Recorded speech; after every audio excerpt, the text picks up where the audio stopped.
from your perspective, because you've, like you said, 12 years in Fair Lawn, ton of interns coming in, probably you've seen a ton of coaches come in and out too. What mistakes do coaches make when they coach speed?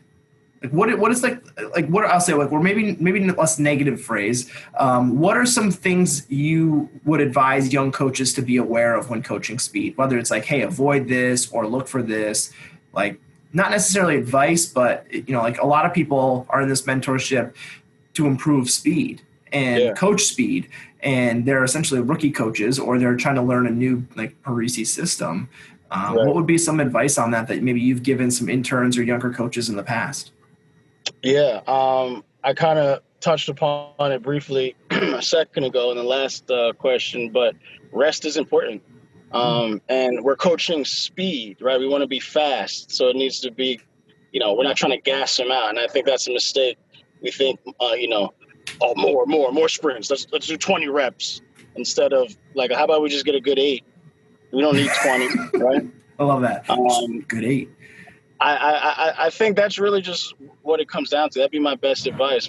We're in a world where, more is better, we think. But if you're trying to coach speed or get someone faster, if you look at the science of it, rest is important, and you don't always want more, right? You got to maybe less is what we need if we're trying to actually get them faster.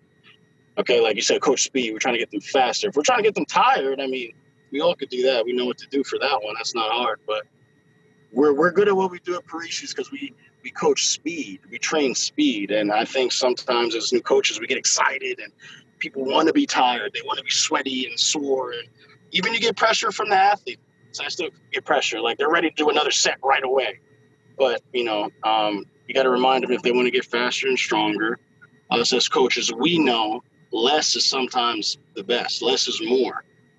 There's a time and place for being tired and conditioning, but we're trying to coach speed, like you mentioned. So, and that was a follow-up question I was going to ask you, because like we go through a rest, like athletes are almost broken in a sense of they're just so used to coaches run, gasser. Then they come in and train, and now all of a sudden it's, I'll put this in quotes, not hard enough. Right? Like I just ran a 20-yard sprint and now I have how long of a rest? That's not hard. What are some conversation points you've had either with an athlete or a parent who's upset that their kid's not coming out a hot, sweaty mess?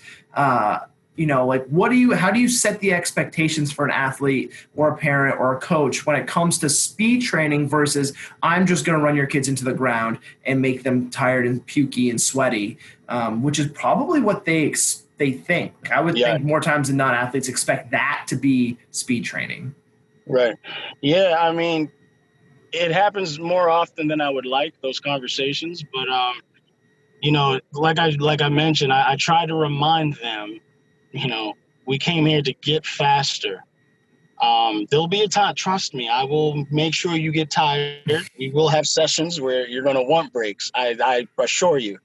But, I just try to, I give them that too. I think that's another thing, because you can say it all you want. At the end of the day, they want their kids tired, or athletes want to be kind of tired so they feel like they did something. So I make sure we give a thorough, fast-paced warm-up, especially if they're kind of seasoned, they're not new to it.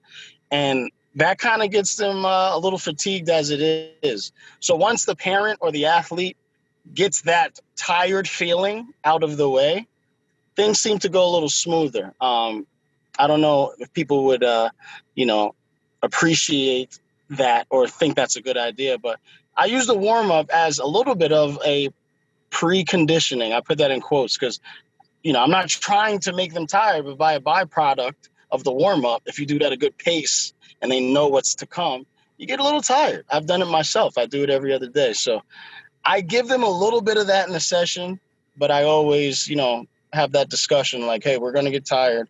Here's where we get tired now, or here's where I need quality over quantity. I'm constantly talking with the parents and the athletes. So I think when you talk and have an open conversation out in the open first, before they kind of complain, if you will, it kind of eases everyone's, concerns. So.